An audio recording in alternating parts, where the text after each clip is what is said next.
Let's go to Iowa City, Dan. Okay. There were about 8 minutes left in this one. Oregon had a 5-point lead. Iowa was starting on their own 7, and I sent a note to you saying, here's when Iowa puts together the 7-minute drive that steals your soul. Sure. You did. Can confirm. And just like that, Iowa had a 12-play, 93-yard drive that ate up 6:45 on the clock. Pretty good by you. And they came away with a 16-15 lead with 1 minute and 51 seconds left. Like, we were chatting throughout the course of this game, and the sentiment that I was getting from you was, hey, Oregon's down its top 4 pass catchers. They had some bad breaks. Obviously, the weather was terrible, but they did run the ball kind of at will. They did. They smashed them. It felt like for a good chunk of this game that they were the better team out there. Agree. And my sentiment was mostly the same. Like, Oregon ran for 261 yards. But the ultimate question that I didn't really address directly with you, but was bouncing around in my head was, yeah, but where are the points? Right. Totally fair question. Where were the points, Dan? Where were the points? They were not finishing those drives. Obviously, Dante Moore had an early interception. It was a great play by an Iowa DB throwing to like the 6th string receiver, true freshman on that play. Again, not an excuse. Great play from Iowa, but that's where the points were on that specific drive.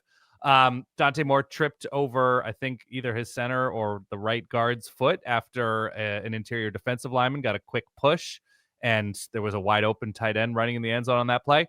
Doesn't matter. The Iowa defense made the play on 3rd and 5 or whatever, and Oregon had to settle for 3. They weren't able to finish some of these drives. On that final drive, an Iowa DB held an open receiver who burned him. That went uncalled. That's okay. It's going to happen. You got to fight through. Everybody has penalties that don't get called. So ultimately what happened was Mark Gronowski made 2 or 3 terrific throws, terrific reads, wide open. A couple of times, I think it was a tight end. Once it was a receiver on a big play. And Iowa was able to keep drives going. Oregon had some untimely, questionable penalties from my end, but obviously I'm a biased narrator here. Iowa played in a huge game and committed 0 official penalties, so that's good. They're a team that came into this game, I think, leading the nation in lack of penalties. So it is on brand for them to play very clean, disciplined football. But, in a big game, 0 penalties on offense or defense, good for them. And Oregon was unable to finish some of those drives. They got great kicks from Atticus Sappington, their kicker, including the game winner with basically no time left. Is that his real name? I believe so. Atticus Sappington.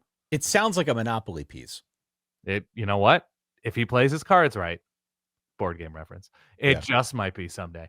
And Oregon with a gutty win, a really gutty win. They won the line of scrimmage. They won special teams, which sounds like the Iowa formula. But Oregon went to Iowa City. Both of the teams had to deal with the same bad weather. And Dante Moore threw an absolute dime on that final drive up the right sideline, the right top sideline, whatever. I don't remember where the ball was placed. What a big balls throw that was, yes, huh? To Malik Benson. But yes, Oregon was down their starting right tackle. I'm sure Iowa was down key players as well. Starting right tackle, their 3 leading pass catchers after Gary Bryant went down early. And it was just a tough, hard-fought game. I came away very impressed with Iowa's resolve in this one. Without consistent offense, they weren't able to get anything going on the ground. And Mark Gronowski is a tough runner to bring down. He was able to extend drives with his legs. And Oregon was ultimately the better team, able to close out the game, even though they weren't able to close out a number of drives. I came away really impressed again with Dante Moore in crunch time. And, we've seen it a couple times this year out of him already. We saw it first person when we were at the Penn State game, the one that went into overtime, and just how the crazy play he made when Oregon got the ball in overtime. It does not seem, and this is kind of a trend for a lot of these young quarterbacks, these first-time starting quarterbacks. I guess Dante Moore is not a first-time starter, but first-time full-time starter with Oregon, let's say. Yeah. We look around college football, and a lot of these guys who have just gotten the reins this year, they step in, and I've talked about it here before.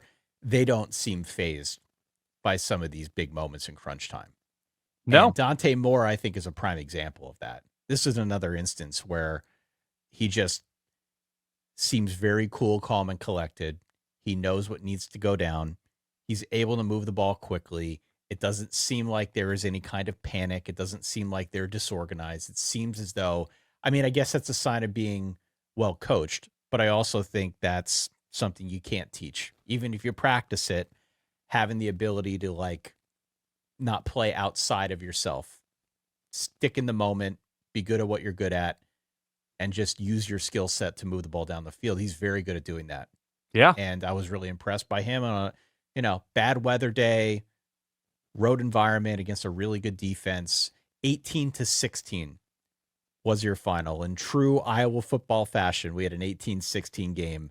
But, more to the point, like we just discussed with Indiana, these were two escapes against good teams or good defenses, at least. Agree. On the road. And it's hard to come away from these games being anything other than impressed for the victors. I agree. It was not. I ate a whole pizza in the third quarter. I stress ate an entire pizza. I still don't feel great intestinally at the moment, but that's what these types of games do. By the way, sidebar here. The broadcast was real tough. The CBS broadcast. I'm always going to be, and we're always going to be fans of our new friend Jenny Dell, who did a good job. Everybody's just like soaking wet on the sideline. It's a whole mess. But Gary and Brad in the booth, we're just doing a whole lot of like, hey man, what a moment. And like, what are you saying? What doing the Pat McAfee? Yeah, a little bit like goes crazy, man. Okay. What did you think it was a PI? Was there a hold on that play? Was his foot in bounds? No, just like, man, that was what? Who's to say? The thing that I noticed is it seemed like they got a little extra money for the drone budget. They did. It was like a Netflix movie, how they kept doing the drone shots. Yes. Coming into and out of commercials. Mm-hmm. And sometimes in the middle of a series, like we don't need these drone shots. Of course, it's a beautiful view, and Kinnick Stadium is an iconic venue in college football. Okay. Like this is not anything against that, but yeah, it was like, why do we keep showing these shots here? Yeah. Are we paying this guy more than the day rate and we got to get our money's worth for the drone pilot? I didn't understand that, but yeah, I'm with you. It was a tough broadcast, but ultimately I'm happy that Oregon was able to come out alive and very impressed with how Iowa was able to battle.